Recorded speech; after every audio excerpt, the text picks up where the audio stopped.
Radio صدائے حریت جموں کشمیر سے اہم خبروں کے ساتھ حاضر ہیں۔ مکار بھارت پاکستان کو نقصان پہنچانے کا کوئی موقع ہاتھ سے جانے نہیں دیتا، جیسا کہ RSS کی پروردہ مودی حکومت قدرتی آفات کو بھی پاکستان کے خلاف ہتھیار کے طور پر استعمال کر رہی ہے۔ مودی حکومت نے ایک مرتبہ پھر سیلابی پانی کو پیشگی اطلاع کے بغیر پاکستان میں چھوڑ کر بین الاقوامی قوانین کو توڑا ہے۔ بھارت نے ہمیشہ سیلابی صورتحال کے بارے میں کیے گئے 1989 کے معاہدے کی خلاف ورزی کی ہے، جبکہ مقبوضہ کشمیر کے آبی ذخائر پر بھارتی ناجائز تعمیرات اور سیلابی پانی کو مرضی کے مطابق چھوڑنا بھی انڈس واٹر معاہدے کی کھلم کھلا خلاف ورزی ہے۔ بھارتی حکومت کی طرف سے مسلسل فتنہ پردازی اور اب آبی دہشت گردی ورلڈ بینک اور دوسری بین الاقوامی تنظیموں کے منہ پر ایک تھپڑ ہے، جس کا مقصد مقبوضہ کشمیر میں جاری بھارتی فوج کی دہشت گردی اور اندرونی مسائل سے توجہ ہٹانا ہے۔ بی جے پی حکومت انسانیت کے خلاف سنگین جرائم کا ارتکاب کر رہی ہے اور سیلابی پانی کو چھوڑ کر پاکستان میں ہنگامی صورتحال کو پھیلانا چاہتی ہے۔ بھارت کی فسطائی حکومت کے فسادی یک طرفہ اقدامات علاقائی امن کے لیے مستقل خطرہ بنے ہوئے ہیں، جبکہ بھارت اپنے تمام پڑوسی ممالک کے ساتھ بھی کئی جنگی محاذ کھولے بیٹھا ہے۔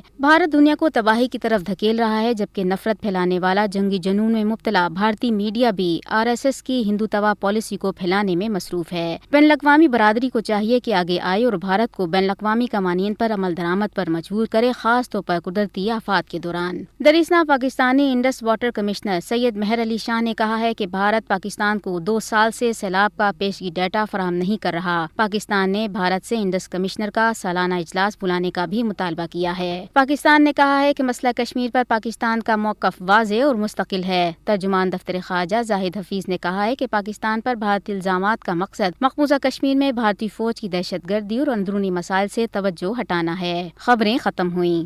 بھارت جموں کشمیر کے عوام اور پاکستان کے خلاف جارحیت کا کوئی موقع ہاتھ سے نہیں جانے دیتا، خواہ وہ جنگی ہو یا آبی جارحیت کے نتیجے میں بھارت پاکستان کو خشک سالی میں پانی کی بوند بوند کو ترسانے کے منصوبے پر عمل پیرا رہتا ہے، جس کے لیے اس نے آبی ذخائر کے بڑے بڑے منصوبے نہ صرف مکمل کر لیے ہیں بلکہ اب مزید منصوبے بھی اس کے پیش نظر ہیں۔ اس حوالے سے وہ عالمی سطح پر پاکستان کی دہائی کو کوئی اہمیت نہیں دیتا اور جارحیت کا ارتکاب کیا جا رہا ہے، جس کا مقصد پاکستان کے کھیتوں کی لہلہاہٹ کو ختم کرنا ہے اور برسات کے موسم میں ڈیموں میں جمع شدہ پانی بغیر اطلاع کے چھوڑ کر پاکستان کے شہر و دیہات کو ڈبونا اور فصلیں برباد کرنا اس کا پرانا وتیرہ ہے۔ اب کی بار بھی بھارت نے اسی آبی جارحیت کو ہتھیار کے طور پر اپنایا ہے، جس کی زد میں پاکستان کے کئی علاقے آ کر زیر آب آ رہے ہیں۔ اس آبی جارحیت کے حوالے سے آئیے سنتے ہیں سابق وزیر اعظم آزاد کشمیر سردار محمد عتیق خان کی گفتگو اور اس کا مختصر جائزہ۔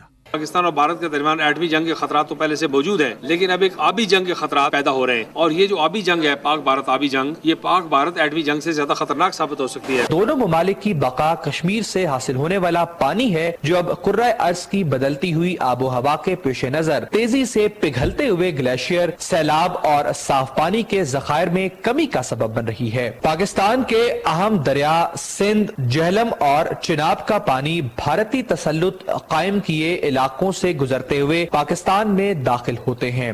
جارحیت جنگی ہو، آبی ہو یا جوہری، اس کا خمیازہ عوام کو بھگتنا پڑتا ہے، مگر مودی جیسے فاشسٹ کو عوام سے کیا غرض؟